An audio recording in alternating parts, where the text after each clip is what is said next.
you make a good choice for you or your family, you will surely come to Canada effectively. To learn more, please watch this video.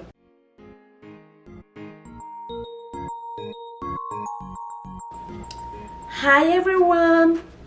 Welcome to Jaser avec Flora, Immigration Canada.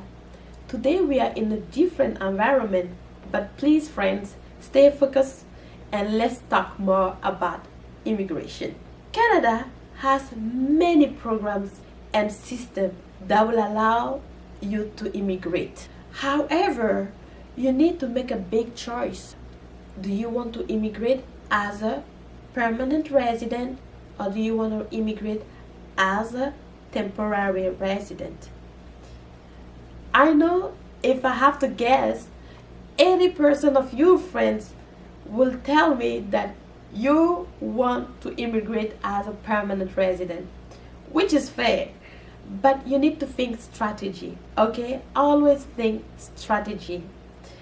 Try to learn more about the two status and see. You never know, maybe one will be best suitable for your situation or one will allow you to go faster or effectively. So let's talk more about it. So the first option is the status of temporary residence. So a foreigner can come as a visitor, a student, a temporary worker. These are the possibilities. So let's talk about the pros. Now for the pros, time.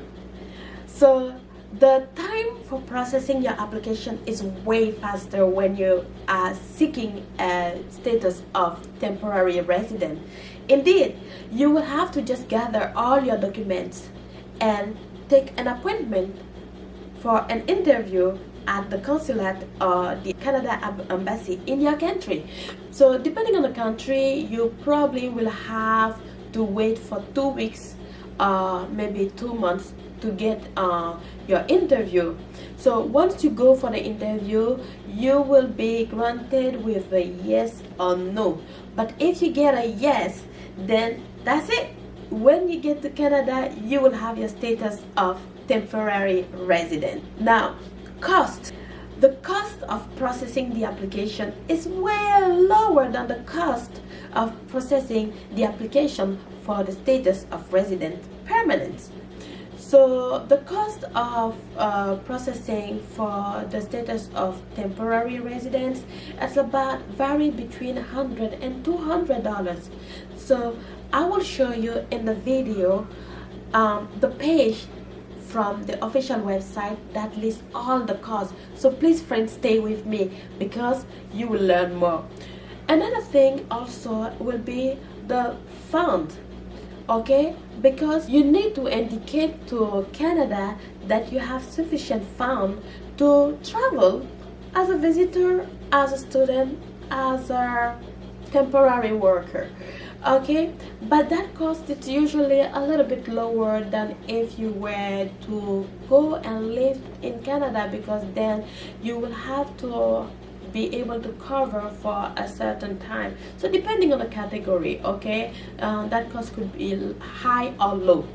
Another point also, which is a good point for the status of temporary residence, is also the fact that you can extend, okay, you can extend your time in Canada. So let's say you were granted a 6 month for visitor, then you can ask and get an extension, which is very awesome, especially when you're trying to think strategy and create your own plan for your project to come to Canada. Another thing also which is very good is the fact that you can change your status of temporary resident to eventually a status of permanent resident. Yes, it is possible to do that. So imagine that you come and then you get all the information you need and you create opportunities for yourself.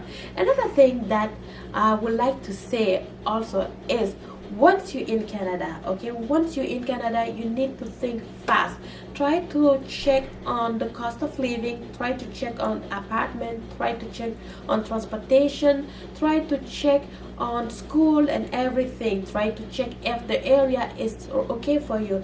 Travel if possible. Go see friends from one place to another place, or from one province to another province, because trust me, the cost sometimes vary depending on the province where you decide to live. Also, try to attend many meetings and try to make connection, try to make friends. I'll tell you more about it in a different video. Try to get a job. Yes, friend, you can try to get a job once you're in Canada. The little trick will be just to change, to polish your resume so that it looks attractive to companies and placement agency here, and change your phone number from the overseas number to the local number, meaning a Canadian number. If you have a friend and you can ask them if you can use their number, then great. If you don't have a friend, try to get a temporary phone with a number so that at least you can receive call. If you do receive many calls, it means that, friend, your CV or your resume is attracting a lot of people, and you have more chances to get a job and to even get a work permit, and eventually to change your status very quickly to a permanent residence. So another thing also will be, if you do not receive calls, don't worry. It doesn't mean that you will not get a job. It just means that maybe you need to polish more your resume so that it will attract the right people. I know some people sometimes when they come here, they believe that they're gonna have the same job right away. Not always true, okay? It can work for many people, it may not work for certain people, depending on exactly on where you're coming from. But you need to change your mind and think, like I said, strategy, okay? So coming with a temporary residence will give you a heads up, if I can call it, a good start, a quick start to evaluate everything and make a decision. And also, you will not have to leave everything behind and not to have any backup plan, okay? Because once you're here and then you analyze everything, you see how people are living, some people will be struggling, you will just think about all of that and move forward with your decision if Canada is right for you or not. Now let's talk about the cons. Temporary. As you can see, you have a status of temporary residence, meaning there is an expiration to that status, and at that point you will have to leave the country, which is unfortunate, but that's what the status is granting you. Another point also, which is a little bit on the low and negative, is also the fact that you will not have the same advantage of a person who has a status of permanent resident. I'll tell you more about those advantages when I will describe the part for the status of permanent resident. Now, another point is also timing. Yes, timing is such a crucial thing. Meaning, let's say you're trying to get a job, or let's say you're trying to change your status. You may not have enough time to do it while you're in Canada, but nevertheless, when you return home, you can still make that happen, because you have so many connections, you have so many information, you have so many opportunities that you can apply all of that toward your next step. Now that we know a little bit more about the pros and the cons for the status of temporary resident, let's talk about the status of permanent resident. A permanent resident is a person who can live, work, and study everywhere in Canada. Now, what are the pros and the cons? A pros: having the status of resident permanent, like we said, will allow you to do everything you want in Canada, okay, without restrictions. Now, Through some jobs may not be available to you because of the security level, but once you move forward with your life in Canada, you will be able to eventually get access to those jobs. The other pros also is the fact that the government will take care of your health. Yes, you will be granted with a health insurance card, which is going to cover most of your medical issues, except few medical issues, like for example the sight and dental, which is not usually covered. Another positive point is that you can become a citizen in 3 years over 5 years. Okay, if you live in Canada for 3 years, in the course of 5 years, you can ask to become a citizen, which is an awesome feeling. Now let's talk. There's so much pros, to be honest with you guys. Once you have the status, you can do anything you want. Okay, it's just that, like I said, we need to consider everything, the pros and the cons. So let's talk about the cons now. Processing time, longer. Okay, you can gather all your documentation. You will have to get, for example, the language test, get your degree or your education evaluated, and all of that will take so much time. In addition, that for example, if you're going through the express entry, the system itself will take about 6 months. So everything kind of will take about a year or a year and a half, depending on your situation. Now, cost of processing the application, like I said, for temporary residents is about 100 to 200. For permanent residents, dear friend, we have to talk about the thousands. Okay, 1,000 and up.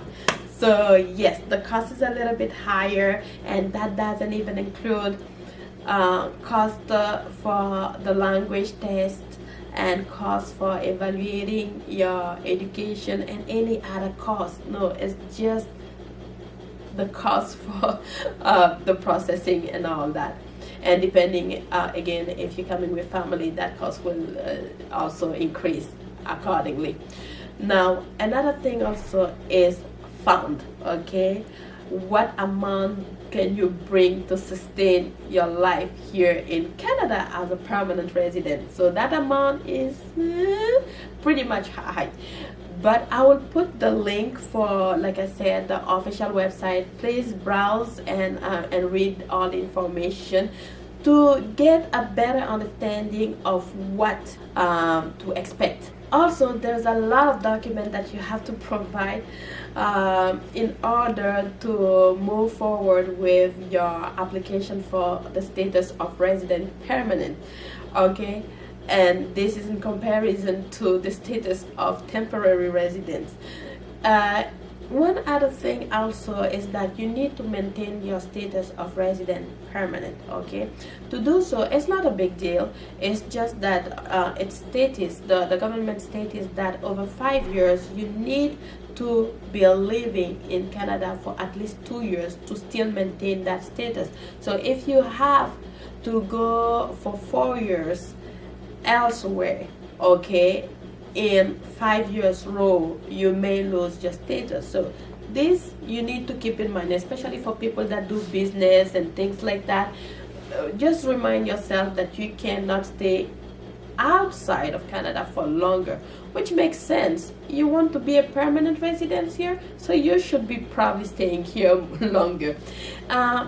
Another thing also, when it comes to immigrating directly with the status of permanent resident, is also that once people come with the status and for the first time in Canada, the reality sometimes is a little bit brutal for some people because they were not expecting a lot of things. So some people felt like once they come in Canada, they would get directly the job that they deserve, but that's not really the case. And sometimes it's so hard to get a job that you will at some point have to work in a survival job, so which can be a little bit hard for people to understand. But again, like I said, stay with me, I will tell you more about it. And you always have to think strategy, strategy, strategy, strategy.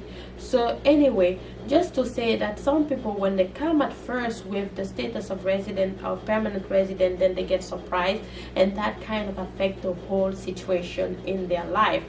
Okay, meanwhile, a person who came as a visitor, for example, or under the status of temporary resident, has the chance to check all of that, okay, to see what is the possibility, and they have a backup plan, right? Because they haven't sold everything at home, they haven't left everything at home. They can still return to the life that they had and see properly if, yeah, if I need to go to Canada, is it gonna be better?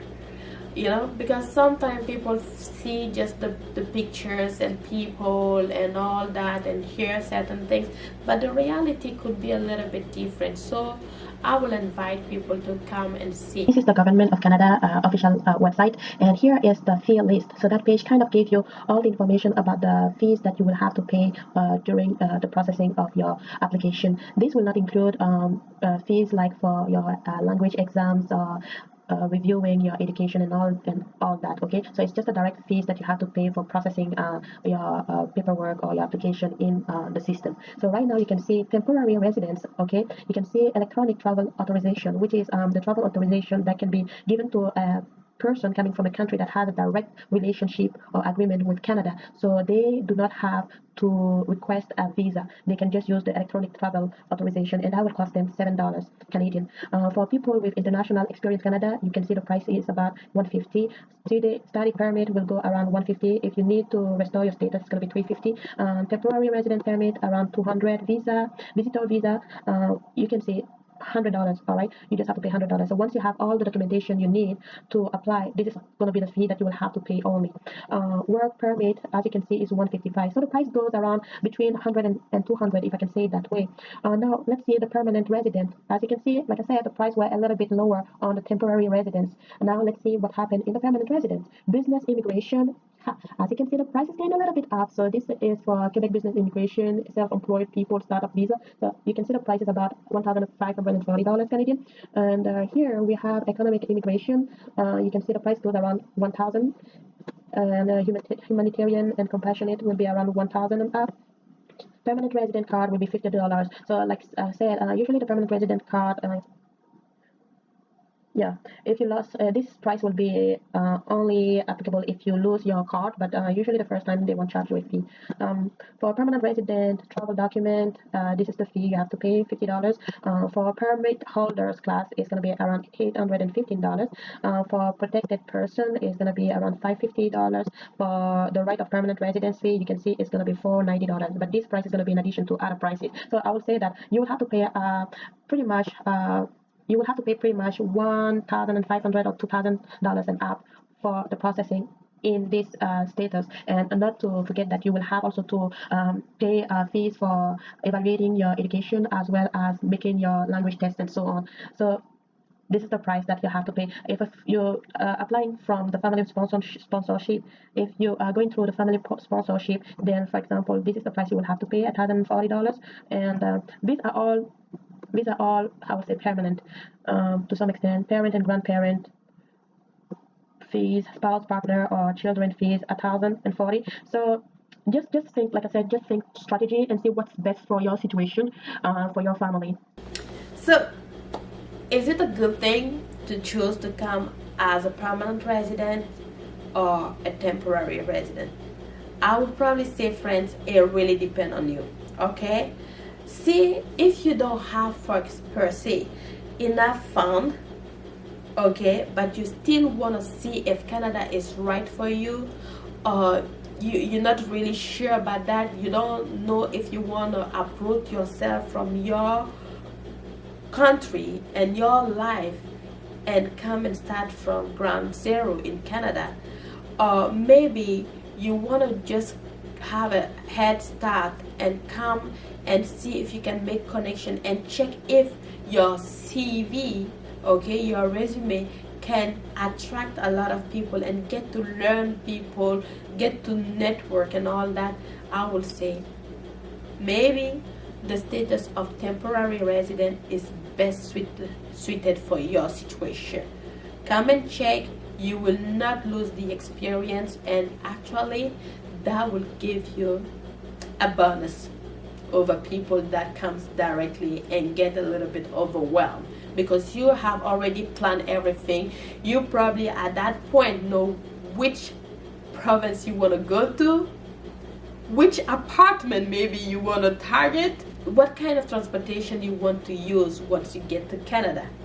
Now, if you have more fun, okay, and you don't mind the wait time for the processing of the permanent resident status, I would probably advise you to go with that status, okay?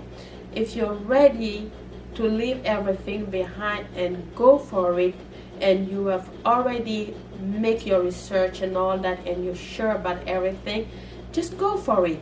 Wait a little bit longer, but then you come with that final status that will give you eventually access to the citizenship. All right, if you have enough fun also and you think that maybe you want to get a head start, why not coming to Canada as a temporary resident, and then once you return you can always change your status, like I said, to a status of permanent resident. All right, friend, that was it for me today. I hope that video was very informative to you and gave you a little bit more information. All right, guys, if you have any question, any comments, please put them in the comment below. I will also put a lot of links in the description to help you, and I will see you next time. Please like, share and subscribe so that you won't miss any more video. Bye.